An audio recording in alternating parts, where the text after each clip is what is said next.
예, 삼색 정치 토크 시작하겠습니다. 정치권 핫 이슈를 세 분 모시고 서로 다른 시각으로 토론해보는 코너입니다. 서정욱 변호사님 어서 오십시오. 예, 안녕하세요. 예, 제가 같이 한번 방송해보려고 소망했는데 드디어 요즘 대세시잖아요. 아닙니다. 과찬이. 아니 제가 이렇게 방송을 보면 말씀 너무 진짜 시원시원하게 잘하시네. 그래서 제가 몇 사람한테 물어봤어요. 그분 어떠냐 그랬더니 사석에는 또 굉장히 담백하시다고 그러십니다. 예, 부끄러워하시네. 부끄러워하고 계십니다 지금. 얼굴이 빨개지셨어요. 자, 제가 너무 잘 아는 박성민 민주당 전 최고위원 어서 오십시오. 네, 안녕하세요. 예, 박성민입니다. 잘 지내시죠?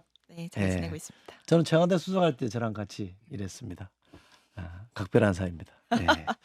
그러나 편들지는 않겠습니다. 냉정하시니까 또. 예. 네. 요즘 뭐 진보 농객으로 아주 잘 나가시는 분입니다. 최병천 신성장 경제연구소 소장님 어서 오십시오. 예, 반갑습니다. 예. 잘 나가고 있지만 초대해 주셔서 감사합니다. 잘 나가고 있진 않지만 왜 잘 나가시는데? 꼭 그런 건 아니어가지고요. 예. 댓글에 왜 그 이화영 부지사 건 안 다루냐고 계속 올라오던데 드디어 이 시간에 저희가 이 건을 다루려고 합니다. 세 분 모두 토요일 이런 시간에 나오시기가 쉽지 않을 텐데 시간 내주셔서 고맙습니다. 감사합니다. 진짜 고맙습니다. 자, 말씀하신 대로 이화영 전 부지사 경기도 평화부지사를 역임하셨는데 1심 판결이 나왔어요.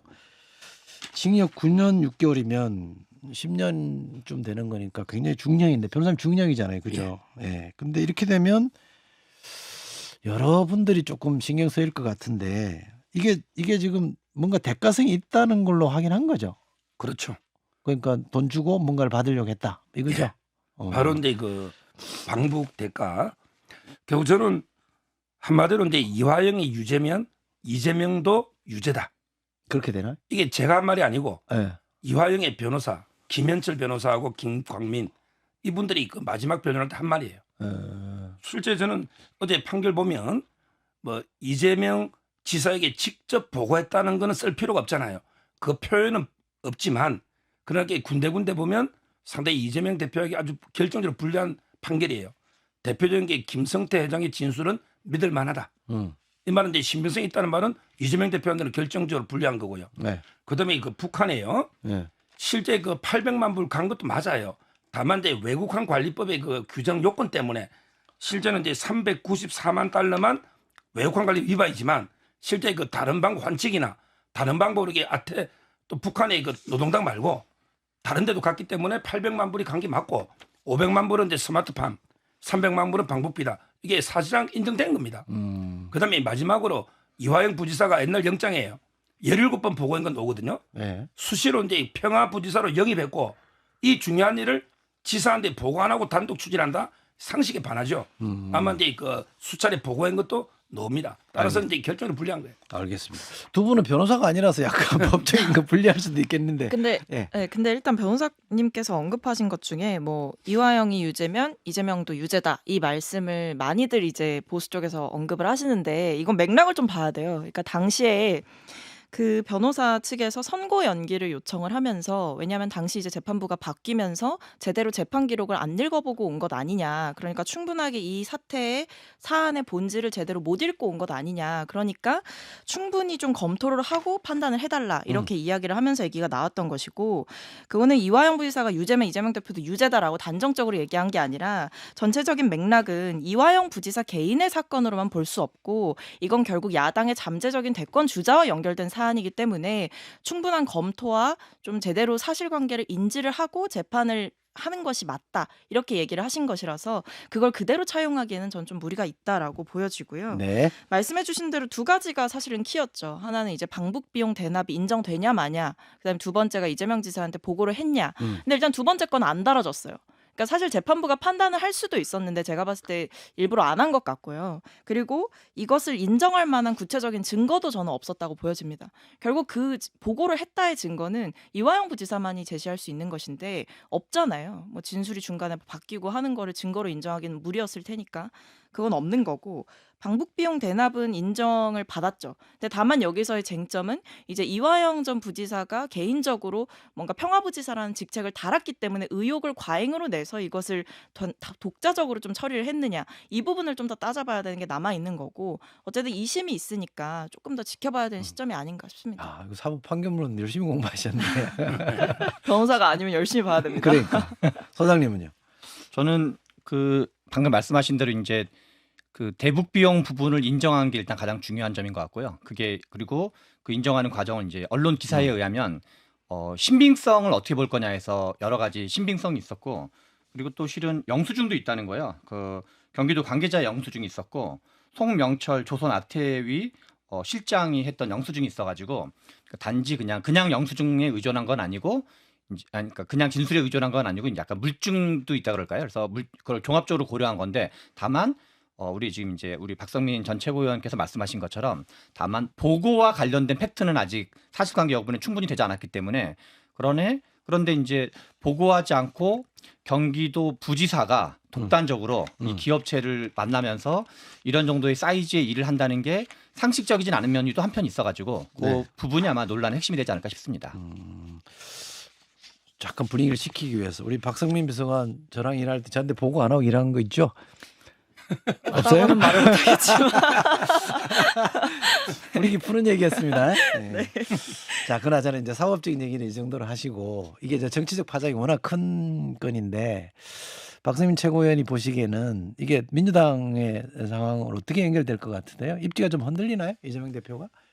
저는 그럴 것 같지는 않고 오히려 강공태세를 좀 더 강화해가지 않을까 싶어요. 강공? 네, 그러니까 지금도 사실은 이 검찰에 대해서, 그러니까 뭐 1심 판결에 대해서도 뭐 수석 대변인이 얘기했던 걸 보면 조금 선뜻 받아들이기가 좀 어렵다, 이런 입장이에요. 왜냐하면 이 검찰 측에서 이화영 전 부지사를 어떤 진술을 회유하기 위해서 뭔가 조작했다, 이렇게 보고 있는 입장이기 때문에 그런 상황에서 김성태 전 그 쌍방울 회장의 진술만 너무 선택적으로 다 인정을 받고 이화영 전 부지사 측에 대해서 검찰이 뭔가 회유하려고 했다거나 이런 석연치 않은 정황들에 대해서는 너무 이 재판부가 보지 않은 것 아니냐, 이런 상황이라 제가 봤을 때 이것 때문에 이재명 대표의 유죄가 확실시된다, 이런 분위기는 전혀 아니고, 오히려 지금 특검법까지 발의한 마당에 사실은 오히려 이 진상을 더 밝혀야 된다. 그러니까 대북 송금 관련해서 검찰 측의 회유와 조작이 있었던 거 아니냐, 이 부분을 조금 더 파고들 가능성이 높죠. 제가 그럼 우리 이제 박성민 전 최고위원한테 질문을 좀 드려볼까 싶은데요. 그러니까 민주당이 김성태 전 쌍방울 그룹 회장의 대북 송금 사건 전반을 재수사하는 특검법을 발의를 한다는 거죠? 발의한다는 발의를 거고. 했죠. 했습니까? 네네. 그리고 윤석열 대통령이 거부권 행사하면 관련 검사들 탄핵 소추를 추진하겠다, 이렇게 하는 건데, 이게 저 법원이나 검찰을 너무 압박하는 것일 수도 있지 않을까요? 어때요? 사실 뭐 그렇게 볼 수도 있는데 억울해서. 아니 뭐 억울한 것보다 제가 봤을 때 구조적인 한계가 커 보여요. 왜냐하면 이게 결국에 검찰 안에서 밝혀야 될 부분이기도 한 거잖아요. 그러니까 이 검찰 내부에서 검사들이 뭔가 석연치 않은 행동을 했고 그게 잘못됐다고 본다면 이게 내부적으로 드러나고 감찰을 하고 뭔가 이 안에서의 자정작용이 사실은 있어야 되는 부분인데, 이걸 정치권에서 아무리 촉구를 한다고 한들 검찰 측에서 우린 그런 적 없다라고 하면 끝이거든요. 예. 근데 민주당 입장에서는 이걸 구조적으로 풀 수 있는 방법이 없잖아요. 검찰 내에 뭐 누가 침투해서 할 수 있는 것도 아니고. 그러니까 결과적으로 특검을 통해서 진상을 밝혀보자, 이런 거죠. 서 변호사님, 그 1심에서 유죄 정도 나왔으면 자신 있게 그래 특검하자, 이럴 수 있지 않을까요? 그런데 특검을 지금 검사들을 특검하자는 거잖아요. 사건 전반을 재수사하자는 거 예, 아닌가요? 주로 이제 타겟은 이제 그 검사들이 회유한 거 있잖아요. 예. 술자리나 예. 이걸 이제 특검하자는 건데, 옛날로 비유해 보면 도둑놈이 있잖아요. 근데 포도청에 포졸에 몽둥이 있죠. 이걸 뺏어 가지고 오히려 도둑이 포졸을 때리 패는 거예요. 이 말은 이제 범죄 피의자가 오히려 이제 검사를 특검이나 또는 탄핵까지, 이거야말로 이걸 적반하장이라고요. 그다음에 우리가 이런 말이 있잖아요. 종로에서 뺨을 맞는데 엉뚱한 데가 화풀이하는 거예요. 뺨은 누가 때렸어요? 뺨은 이게 판사가 때린 거예요. 그런데 검사인데 화풀이하는 거예요. 왜? 당당하게 판사를 한번 탄핵해 보세요. 판사를 한번 특검해 보시라고. 판사가 허수아비가 아닙니다. 검사가 조작하고 회유하고 이런 증거를 가지고 판사가 9년 6개월 때릴까요? 과연 그렇게 신진우 부장이, 그렇게 재판부가 어리석을까요? 저는 그래 안 봅니다. 진짜 이게 민주당이 억울하면 판사가 왜 유죄 판결했냐, 왜 조작된 증거를 믿고 이게 9년 6개월 때렸냐, 판사를 한번 조사해보라니까 특검하고 탄핵하고 자신 있으면 그거 못하니까 만만한 게 검사입니까? 판사가 판결했잖아요. 이렇게 생각하시는 건 어떻습니까? 재판은 그냥 재판대로 진행이 되는 거잖아요. 그걸 어떻게 멈출 수는 없는 거잖아요. 그럼 그거랑 별개로 검사나 검찰이 자신 있다 그러면 그걸 해봐라. 이럴 수는 있지 않을까? 의혹을 털기 위해서. 근데 그 실제 그 수사기관을 특검을 한다. 내가 이게 꼭 그 이야기. 예를 들어 김건희 여사도 뭐 죄가 없으면 가봐라. 뭐든지 죄가 없으면 가봐라. 아니 예를 들어 앵커님이 아무 죄가 없는데 나 죄 없으니까 내일 특검해봐라. 이게 말이 됩니까? 어떤 수사나 그것도 이게 범죄 혐의가 중대하고 명백한 게 있어야 단서가 있어야 수사하잖아요. 네가 떳떳하니까 특검 받으라. 김건희 여사 떳떳하니까 특검 받으라. 한동훈 떳떳하니까 특검 받으라. 이게 말이 됩니까? 떳떳한 사람을 왜 괴롭힙니까?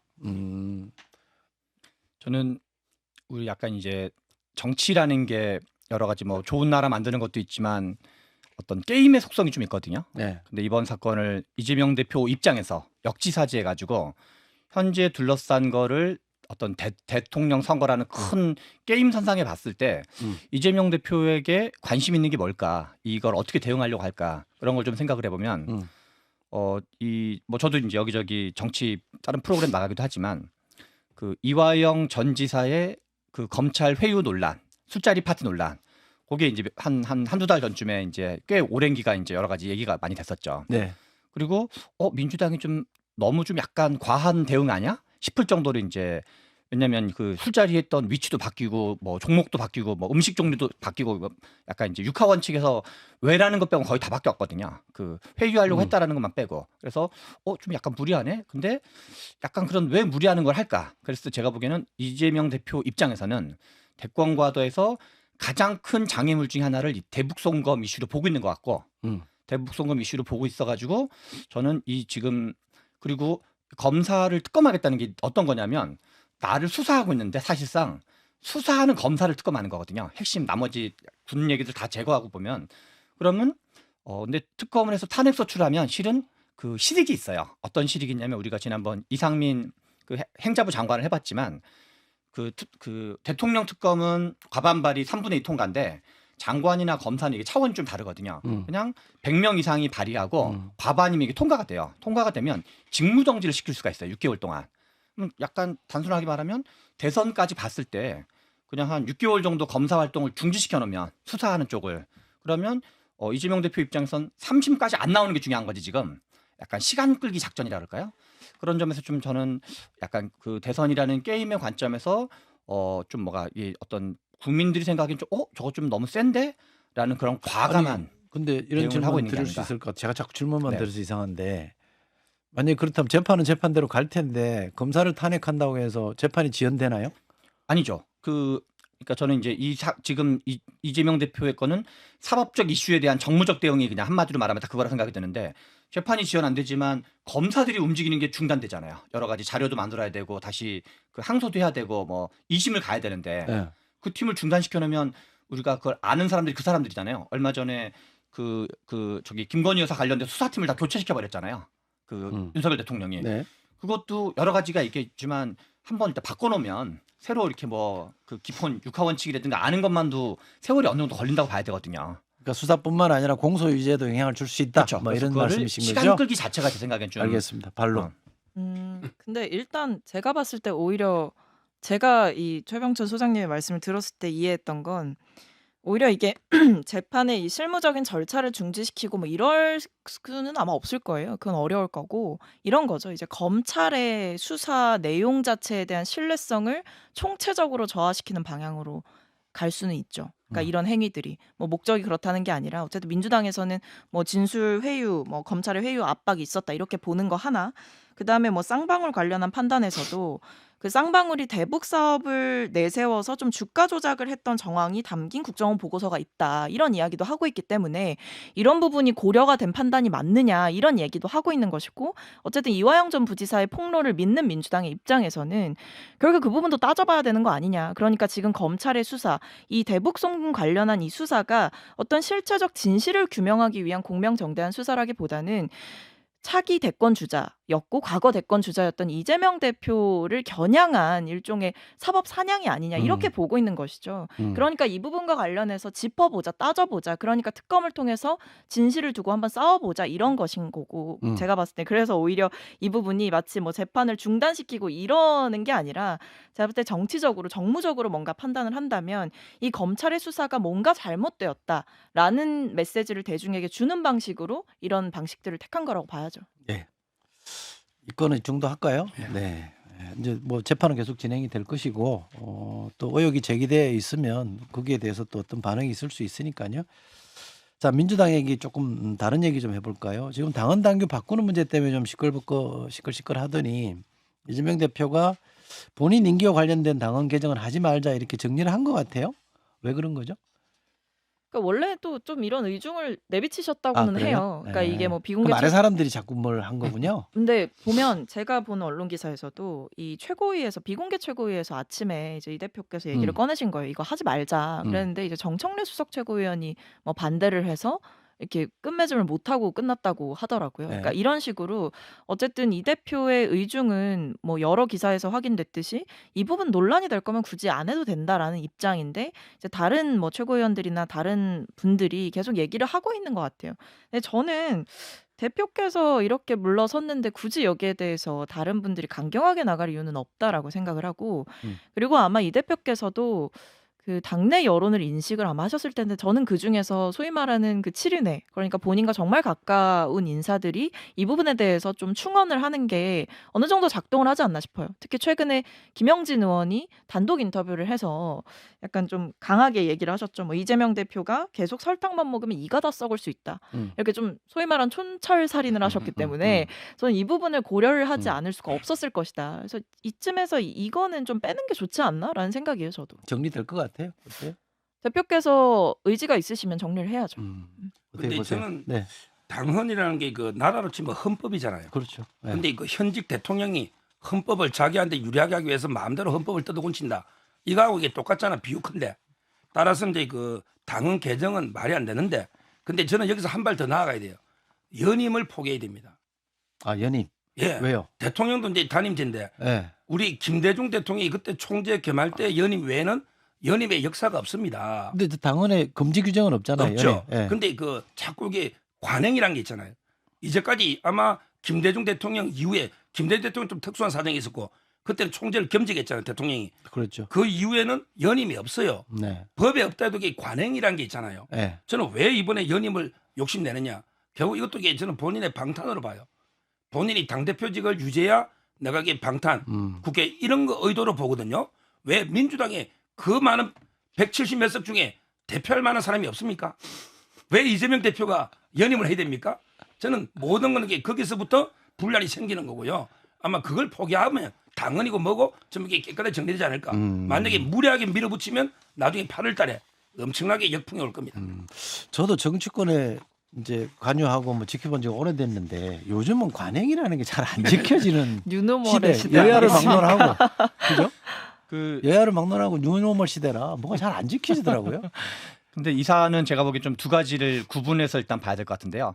하나는 연임을 하냐 마냐 이슈가 있고 앞에서 말씀해 주신 것처럼 연임을 하냐 마냐는 이제 그 김대중 총재 이후로 없었던 게 사실이죠. 근데 방금 말씀하신 것처럼 또 뭐 법으로 하지 말라는 게 없는 게 아니기 때문에 뭐 한다 그래서 그거를 뭐 정치인이 여러 가지 정치적 욕심을 내는 것 자체를 탓할 일은 아니라고 봐요. 네. 그래서 이제 그건 뭐 개개인의 평가에 대한 문제가 있고 근데 실은 이제 1년 전 문제는 당권 그러니까 일종의 그 현재 규정은 잘 아시다시피 이제 대통령 후보로 나설 사람들은 당내 경선에서 1년 전에 사퇴하도록 돼 있거든요.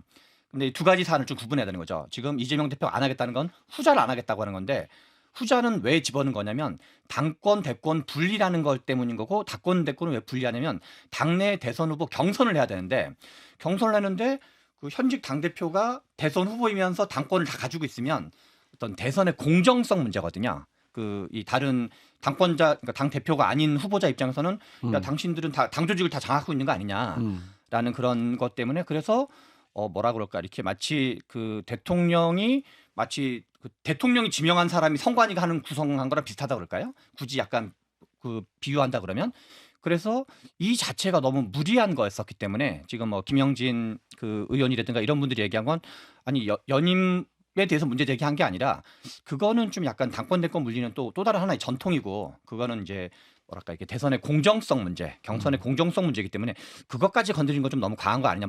물론 윤석열 대통령의 탄핵이라든가 여러 가지 돌발 변수가 있을 경우 있을지만 그러면 원칙적으로는 분리를 원칙으로 하고 아주 예외적인 갑자기 윤석열 대통령이 뭐 이러저런 이유로 뭔가 이렇게 임기를 다하지 못할 경우 그런 경우는 그것 때문에 실은 이재명 대표가 출마하지 못한다면 상식적으로는 사람들이 이해가 되진 않는 거거든요. 그래서 약간 원칙은 유지하고 예외를 인정하는 식으로 그런 식 정도로 하면 제가 보기에는 뭐 충분히 되지 않나 이런 생각이 듭니다. 알겠습니다. 뭐 이 문제도 좀 하죠. 그죠? 뭐 알아서도 하실 것 같은데. 저는 뭐 이제 이번 거에서 좀 가장 관심 있고 놀라웠던 거는 우리 앞에서 박 최고위원님 말한 것처럼 김영진 의원님의 발언이었어요. 왜요?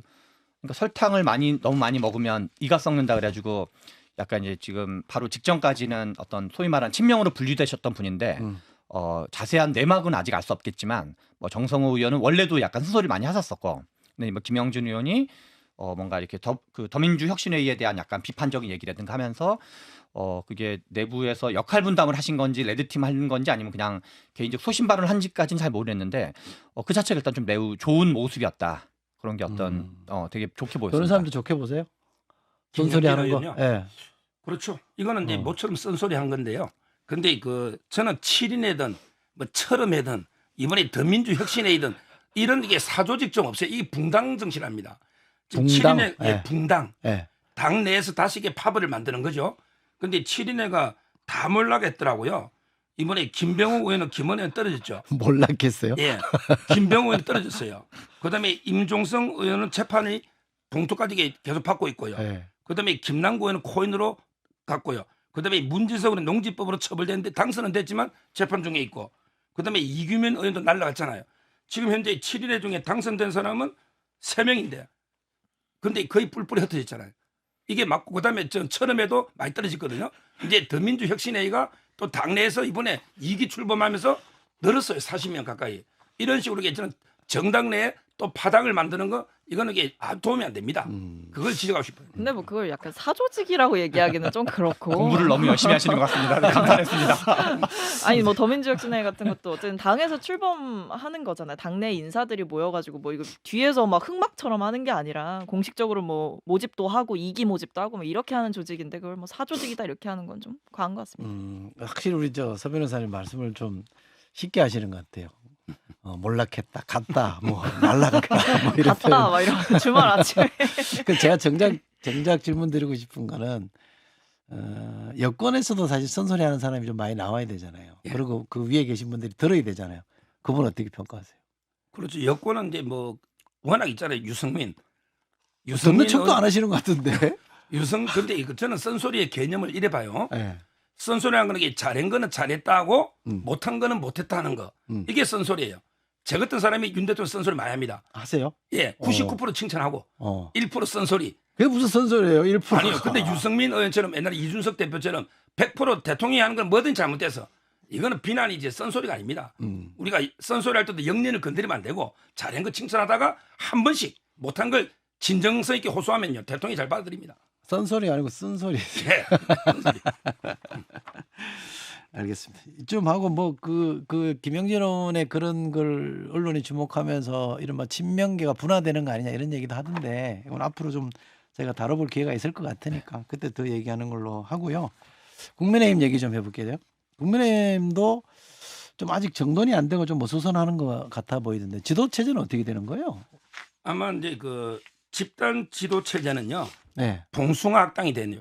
근데 봉숭아 학당은 이제 그 재밌게라도 하잖아요. 네. 근데 정치의 집단 봉숭아 학당은 짜증만 나요. 네. 따라서 집단 지도 체제는 이제 물 건너가는 분위기고. 네. 그래서 놓은 게 이거 하이브리드인데 이거야 뭐 차량이 하이브리드 차가 있지만 정치에서 듣도 보도 못한 하이브리드 그게 두 뭐예요? 명 뽑아가지고 네. 당대표 하나 네. 그다음에 부대표처럼 하나 뽑아서 권리되면 하는 2인 체제, 뭐 쌍두 체제랄까? 로마로 치면 옛날에 3두 체제가 있고 네. 또 쌍두 체제. 네. 이게 하이브리드인데 이것도 말이 안 되죠. 결국 이제 그 단일 지도 체제 대표가 하나 있고 최고위원 따로 뽑는 이게 가능성이 아주 높고요. 다만 이제 그 여론조사 반영 비율은 뭐 7대 3이냐. 요거는 이게 좀 조정되지 않을까 이래 예측됩니다. 지금 방식은 뭡니까? 지금 단일 지도 체제죠. 단일. 다만 이게 당원이 100% 뽑죠. 어떻게 보세요? 그 저는 말씀하신 건 대체로 동의하는데 크게는 역대 우리나라 정치에선 두 종류가 있었던 것 같아요. 집단 지도 체제가 있었고 그다음에 이제 가장 더 일반적인 건 이제 단일 지도 체제인데 집단 지도 체제의 가장 대표적인 사례는 열린우리당 사례였었죠. 열린우리당 사례는 만약에 5명의 최고위원이 있다 그러면 모두가 다 그러니까 10명이 출마를 해가지고 1등부터 5등까지가 이제 되고 그 중에 1등을 한 표를 가장 많이 받은 최대 득표자가 당 대표가 되니까 예를 들어서 만약에 뭐 그냥 극단적으로 100표 차이로 1등과 2등이 갈라졌다 그러면 100표 더 받은 사람은 당 대표가 되고 그럴 수 100표 덜 받은 네, 사람은 그렇죠. 이제 그냥 네. 최고위원이 되는데 네. 사회적 정치적 대우는 완전 달라지거든요. 네. 그럼 어떤 일이 벌어지냐면 2등은 계속 1등을 까야 돼요. 그래서 그게 이제 옛날 열린우리당 때 벌어졌던 거여가지고 그때 뭐 아시겠지만 그 기억하시는 분들도 많이 있겠지만 당 대표가 뭐 한 임기를 1년 이상 채운 적이 많지 않을 정도였거든요. 그래서 최고위원회가 열리면 계속 뭔가 당 지도부를 까는 거를 그냥 그 당 대표 규탄대 비슷하게 작동을 해가지고 그래야지 그 사람 날아가면 다음에 자기가 당 대표가 되기 때문에. 그런데 이번에 그래서 저는 그 단일성이냐 집단 지도 체제에서 재밌는 거는 천목회가 저는 약간 스텝이 꼬였다고 봐요. 천목회는 뭡니까? 천목회는 그 이제 매주 이제 그 첫 번째 목요일 날 만난다 그래가지고 국민의힘의 이제 원내에 있거나 약간 상대적으로 젊은 40대 이하의 어떤 그 청년 정치인들이 해당하는 그렇군요. 그래서 네. 뭐 김재섭 의원 같은 분이나 그다음에 이제 김홍태 의원 같은 분들 포함해가지고 그리고 이제 원외에 있는 분들 포함해가지고 그래서 이름을 천목회라고 했는데요. 이분들이 집단 지도 체제를 얘기했어요. 상대적으로 이제 비윤 계열이 좀 더 많이 모여 있는 분들을 볼 수 있는데 이분들이 초기에 집단 지도 체제를 주장했는데 이거는 만약에 한동훈 전 비대위원장이 나올 가능성이 없고 그냥 그 국민의힘의 지도부가 찐윤판으로 다 가는 분위기다.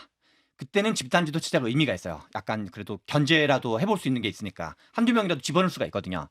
근데 만약에 지금 한동훈 비대위원장이 출마 가능성이 높아져서 만약에 당을 뭔가 바꿔보려고 할 때는 집단 지도체가 되면 오히려 친윤들이 많이 들어와서 견제하면서 약간 콩가루 비슷한 역할이 될 가능성이 있거든요. 그래서 실은 제가 보기에는 천목회 분들이 어떤 이 제도의 특성, 그다음에 이제 당내 어떤 판세 구조 그런 걸 좀 충분히 고려하지 못하고 일단은 집단 지도체를 질렀는데 지금은 또 상대적으로 이제 그 한동훈 비대위원장과 가까운 그래서 스텝이 약간 꼬여 있는 게 아닌가 이런 생각이 듭니다.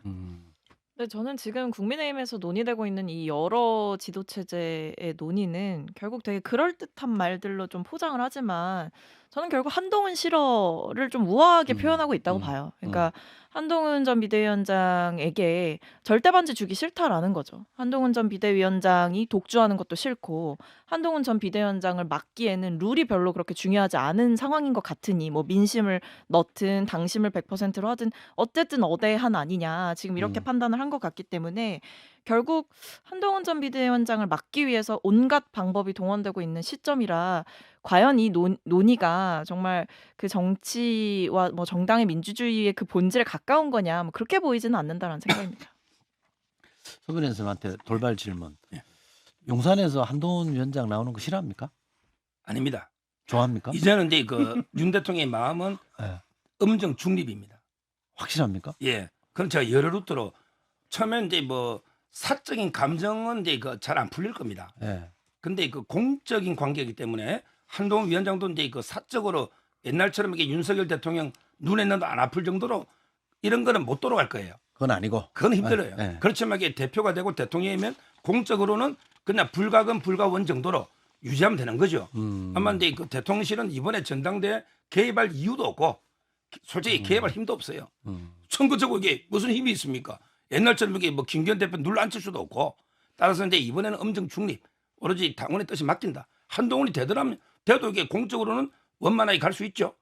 둘이는 운명 공동체예요. 한동훈 특검도 막아야 되고 대통령이 김건희 특검도 막아야 되는 거예요. 둘이 싸우면 둘 다 통과됩니다. 요사자 뺐어요. 예, 김건희 여사 특검부터 막아야 되고 한동훈 특검부터 막아야 돼요. 그러기 위해서는 둘이 합쳐야 되거든요. 둘이가 분열돼 버리면 둘 다 통과되면 공멸합니다. 그걸 알기 때문에 저는 이번에는 비토 분위기 없어요. 알겠습니다. 영일만으로 가겠습니다. 영일만이 제 고향입니다.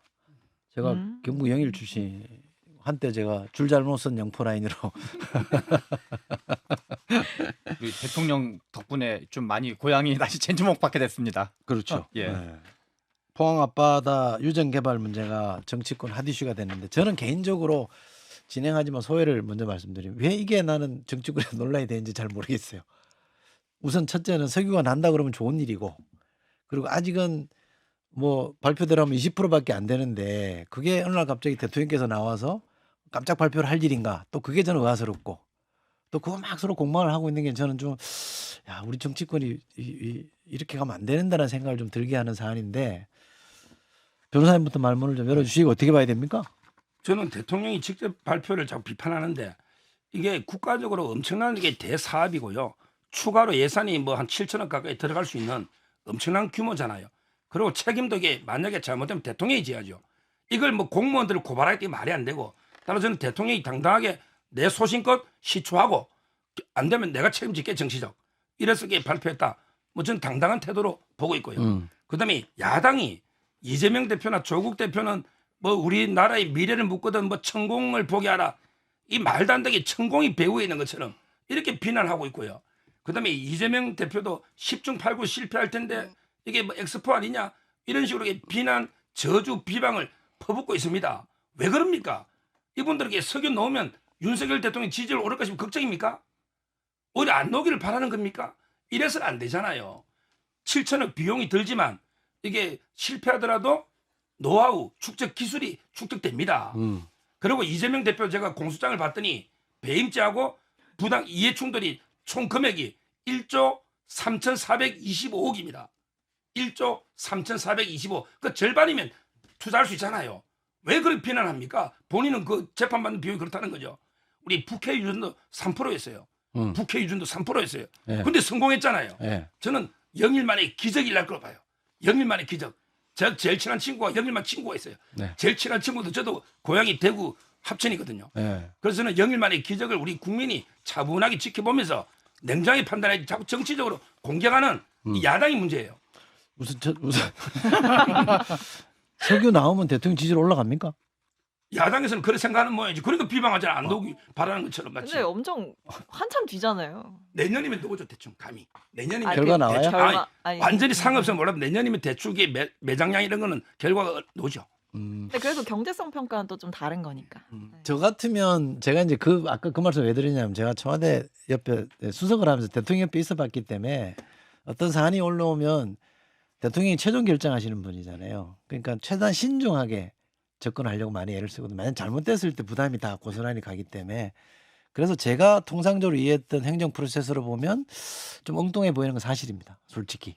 근데 아마 이제 윤석열 대통령은 아 이거 승부다 이렇게 생각했을 줄은 모르겠습니다만 그래서 제가 그런 질문 드린 거고요. 저는 이게 국가적 사업이 맞다라면 윤석열 대통령의 그 매우 약간 그 좁쌀 사이즈를 보여주는 게 되는 것 같아요. 좁쌀 사이즈? 그건 뭐예요? 왜냐하면 이게 예산이 아까 7천억이라는 어마어마한 돈이라 그러는데 대한민국 예산 규모가 670조 원이에요. 네. 0.0001% 정도 되거든요.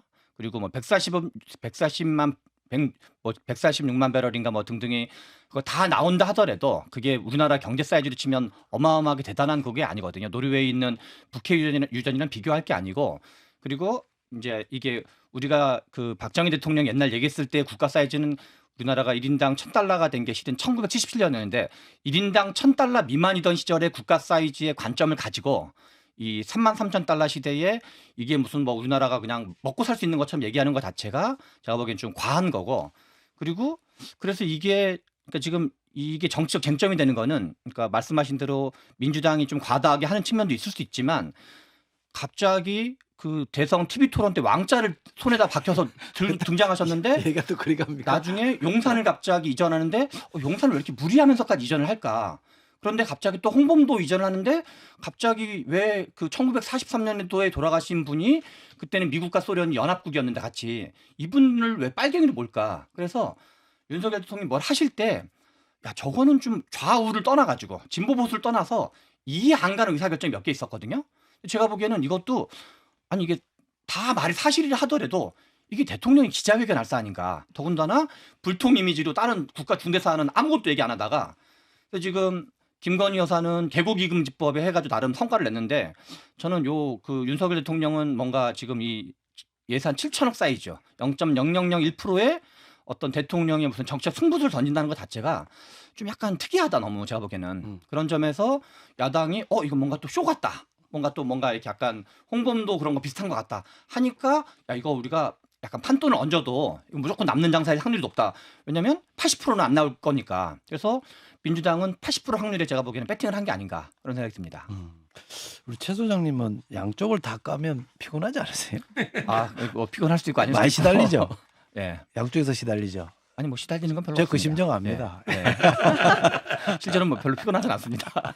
삼색 토크의 의의를 살려주시는 제가 색깔을 진짜 이렇게 삼색을 맞추기 위해서 또 민주당이 문제 제기하는 건 어떻게 그럴 수 있는 지적이다라고 보세요?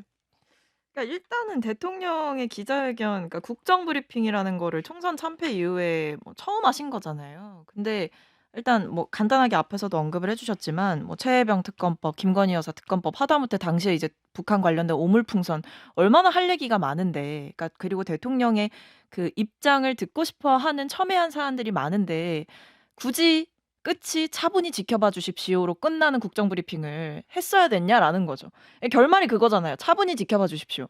아니 그러면 본인이 조금 더 지켜보시고 나중에 말씀을 하셨어도 더 좋지 않았을까라는 생각이고, 이게 몇 가지 단계가 있잖아요. 이제 뭐 물리탐사하고 그다음에 뭐 시추탐사하고 그다음에 경제성 평가를 해야 되는 건데, 지금 어쨌든 거의 1단계만 끝난 상태고 그 1단계 과정에서 참여했던 회사에 대한 그 신뢰도도 지금 제기가 되고 있어요. 그래서 이게 왜 그러냐라고 보면, 그러니까 단순히 그 참여한 회사의 그 액트조의 회사의 규모가 작아서가 아니라 결국에 처음에 그러니까 그 참여를 했었던 호주 최대의 뭐 석유 개발 회사라고 불려지는 우드사이드가 철수했다라는 거 아니에요? 그러니까 이 대한민국 관련해가지고 영일만 일대 심해 탐사 사업은 더 이상 뭐 가망이 없다고 생각한다라고 이제 본인들 홈페이지에 게재를 하면서 빠졌단 말이에요. 그러니까 계속 탐사 작업을 벌여왔던, 그리고 좀 공신력이 있다고 평가받는 이 기업은 한 발 뺐는데, 그 뒤에 갑자기 참여한 이 액트지오가 1년 만에 성공 가능성이 매우 높다 이렇게 얘기를 하니까 좀 앞뒤가 안 맞는 것 같다. 이 회사는 어느 회사지? 뭐 약간 살펴봤는데 뭐 회사 대표네 집이 뭐 등록돼 있고, 근데 뭐 그거 내놨다 그러고 막 이런 거 하나하나가 이제 국민들이 봤을 때는 이게 하다못해 그 구멍 하나 뚫는데 1,000억이 드는 사업이라고 하는데 최소 5개는 뚫어야 된다는 거 아니에요? 근데 이런 상황에서 뭐 회사를 검증하고 아니면 이 대통령의 발표의 배경에 대한 의문을 제기하고 이런 게 결국 이 모든 국면이 국면 전환용 아니냐라는 생각이 들게 하는 거죠. 국면 전환의 효과는 좀 본 것 같아요. 어때요? 국면도 안 좋아진 것 같습니다. 아, 그래요? 네, 국면이 좀 안 좋아진 것 같아요. 차분히 지켜봐 달라고 이제 하셔가지고. 네. 대통령 지지율은 좀 신경을 쓰셔야 될 것 같아요. 저도 거기 있어봐서 아는데 대통령 지지율이 낮으면 무시해요. 진짜. 막 달라들어요. 근데 그 갤럽에서 이제 최저지 20일까지 찍었는데요. 다른 여론조사는 이제 그 앞에 3자가 많이 있습니다. 아직은 3자가 많이 있고요. 그리고 이제 뭐 3자도 작아요. 3자도 낮아요. 물론 이제 그 저는 근데 옛날하고 좀 다른 게 워낙 우리 다르죠. 사회가 양극화돼 버려 가지고요. 세종대왕이 와도 강기토대왕이 와도요. 이제 45 넘기는 어려울 겁니다. 왜냐하면 이게 이제 옛날처럼 60, 70이 없어요. 그건 왜 그러냐면 이게 우리 사회가 두 조각이 나버린 거예요. 네. 보수와 진보가. 지금 이재명 대표도 대선 후보 지지율 조사하면 20%대가 많아요. 아니, 두 주먹 나면 50% 나와야죠. 근데 그게 다 결집이 됩니까? 그럼 한 40% 나와야죠. 그러니까 제 말은 광개토대왕 세종대왕이 오면 한 40% 됐다는데 저는 안정적으로 30% 중반 정도면 크게 지장은 없다 보고, 다만 이제 20%대는 좀 위험하죠. 근데 지지율 신경은 써야 되겠다 이런 생각 써야 들어요. 됩니다. 근데 지금 네. 지지율 관련해서 우리 서 변호사님 얘기가 이제 좀 맥락을 봐야 되는 게, 전화 면접은 20%대인데 전화 면접이나 ARS나 총선 이전으로 보면 ARS도 다 10% 이상 폭락을 했어요. 그게 회복이 안 되고 있어요. 그래서 실은 ARS는 원래 한 40 가까이 나오던 게 30이 나온 거기 때문에 이게 좀 이렇게 좋은 일이거나 안심할 일이 전혀 아니다. 그런 점을 좀 얘기 드립니다. 저는 결국에 대통령이 이렇게 그 맞을 매를 자꾸 피해 다니시니까 더 세게 맞는 거다라는 생각이 있어요. 그러니까 맞아야 될 매들이 있거든요. 지금 쌓여 있어요. 최혜병 특검법 관련해서도 뭐 특검법에 대한 입장 전환 이전에 대통령과 대통령실 직원들의 관여 여부가 핵심인데, 여기에 대해서 책임 있는 답변을 못 내놓고 있으니까 결국 여기에 대해서 국민들은 의혹만 계속 커지고, 그러니까 언론에서는 계속 취재하고 계속 뭔가 정황 증거 같은 것들이 나오고, 그러니까 대통령이 계속 맞을 매를 뭔 적금 붙듯이 그 계속 정립하고 계신 것 같아요. 저 이거 언젠가 만기돼서 돌아올 때 저 이거 대통령 감당 못 하신다고 만기가 봅니다. 있습니까? 만기가 있죠. 네. 음. 그렇죠. 적금은 만기가 있긴 그럼요. 합니다만 자, 요 이슈를 안 다루면 또 저 이철이 저것도 편파적이라고 또 욕할 것 같은데 김정숙 그 전 여사라고 그래야 됩니까? 어떻게 부릅니까? 전 여사. 예, 예. 전 여사 관련해서 타지마할 인도 타지마할 방문 관련해서 얘기를 좀 할까 하는데 요거는 세 분에게 한 번씩 얘기 듣는 걸로 하고요. 서 변호사 우선 세게 공세를 하시죠. 하지만 일단 이제 명백하게 거짓말 브리핑은 사과해야 됩니다. 버리핑. 예, 황희 장관, 고민정 네. 의원이요.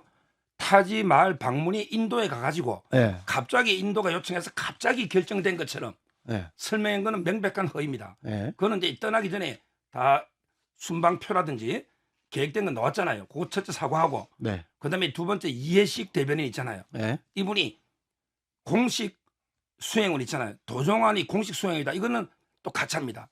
도종환 장관이 단장이고 인도 부부 대사 부부가 공식 수행원, 김정숙 여사는 특별 수행원. 예. 요 두 가지 이렇게 사과하고 예. 그다음에 세 번째 인도 모디 총리의 초청장 있죠. 요거는 10월 24일 날 왔어요. 예. 인도 관계 11월 3일이에요. 예. 그러면 정상끼리 하는데 초청장을 10일도 안 돼가 보낼까요? 이거는 정상대의 초청장이 아닙니다. 도종환 초청장은 9월 24일로 왔어요. 그게 맞죠? 이 말은 10월 24일 모디 초청장은 우리가 떠밀어서 보내라 하나 셀프로 하나 빨리 보내줘. 우리 여선 가야 되니까. 이래서 온 거죠. 아니 우리 앵커님하고 우리 저녁 약속도 10일 전에 해야 되는데 어떻게 정상끼리 10일 전에 초청이 옵니까? 저는 전날도 돼요. 근데 정상끼리는 안 되잖아요. 그래서 그게 세 가지는 잘못됐고 예. 제가 오늘 꼭 하고 싶은 말 하나 네, 있어요. 하세요. 예. 사리 블라우스 있잖아요. 예. 예. 살이 있잖아요. 인도의 전통 의상 여성들이 감는 천 이걸 가위로 뚝뚝 잘라가지고 블라우스를 해입어 버렸다니까. 근데 그 살이는 국가 기록관에 가 있어야 돼요. 이 국가 기록물인데 이걸 잘라서 옷을 해입고 그다음에 그 옷을 아마 사주로 가져간 것 같아. 이거야말로 저는 기록물 위반이다. 빨리 반납해라. 이렇게 봅니다. 알겠습니다. 박최국께서 반박을 하셔야 될 것 같습니다. 일단 6,292만 원이라는 그 금액을 가지고 기내식으로 도대체 뭘 먹은 거냐라고 이야기를 하셨던 분들은 이제 좀 반성을 하시고 좀 사과를 하셔야 되지 않을까 싶은데 제가 어제 기자회견을 통해서 이 부분에 대한 팩트는 이제 정확하게 이제 청와대 출신들이 밝히셨죠. 그러니까 기내식 제공을 위한 운송비와 보관료 등 고정 비용이 상당 부분 차지했다. 그러니까 이 중에 4,125만 원이 고정 비용이었다는 거예요. 그러니까 김정숙 여사가 무슨 그 안에서 무슨 금으로 만든 식사를 드셨겠습니까? 그리고 제가 봤을 때는 지금 이 국면은 김정숙 여사께서 그 비행기 안에서 삼각김밥 하나 먹었다고 해도 문제 삼으실 것 같아요. 그러니까 이거는 결국에 지금 뭐 초청장 가지고 문제 삼는 것도 셀프로 받은 거 아니야. 무슨 초청장을 뭐 퀵 배달 받듯이 그게 받을 수 있는 게 아니잖아요. 외교 그 상황에서. 그러니까 고위급 방문을 계속해서 요청했다라는 그리고 그 이전에는 문재인 전 대통령의 방문을 요청했다라는 인도 총리의 그 초대 자체를 그 전제 자체를 부정하고 계시기 때문에 이 초청장 논란도 불거지고 있다라고 보여지고요. 그리고 이것 관련해서 저도 짚고 싶은 게 원래는 처음엔 뭐 초청장이 없다고 되게 문제를 삼으셨어요. 그러니까 문체부 장관 앞으로 온 거밖에 없지 않느냐라고 문제를 삼다가 대통령 기록관에 평산마을 그 비서실 직원들이 가서 여기 있지 않냐라고 하니까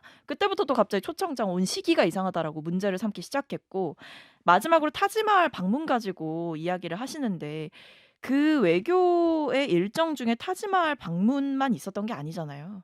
그리고 정말 영부인이 그러니까 당시에 김정숙 여사가 정말 개인 여행으로 인도를 갔으면 총리가 왜 만나주고 인도에 왜 김정숙 여사의 연설이 생중계가 됩니까? 그러니까 그럴 일이 아니죠. 그러니까 이거는 상식적으로만 생각해봐도 여기서 더 나가는 건 결국에 인도를 모욕하는 거고 그리고 대한민국 국격을 우리가 셀프로 깎아먹는 거다. 저 이 생각을 좀 하셨으면 좋겠어요. 예. 최병천 소장님께는 시간을 저거를 빼고요. 저는 이제 빼분다고요? 아니 그게 아니라 겹치는 걸 이제 뺀다. 원래 자료를 이제 띄우려는 게 있었는데 네. 그 이제 윤건영 의원실이 이제 해명한 자료가 있어가지고 아, 그래요? 우리 그걸 이제 박성민 최고께서 많이 말해주신 네. 것도 있는데 네. 이거를 국민의힘이 왜 하냐가 저는 오히려 좀 중요한 것 같아요.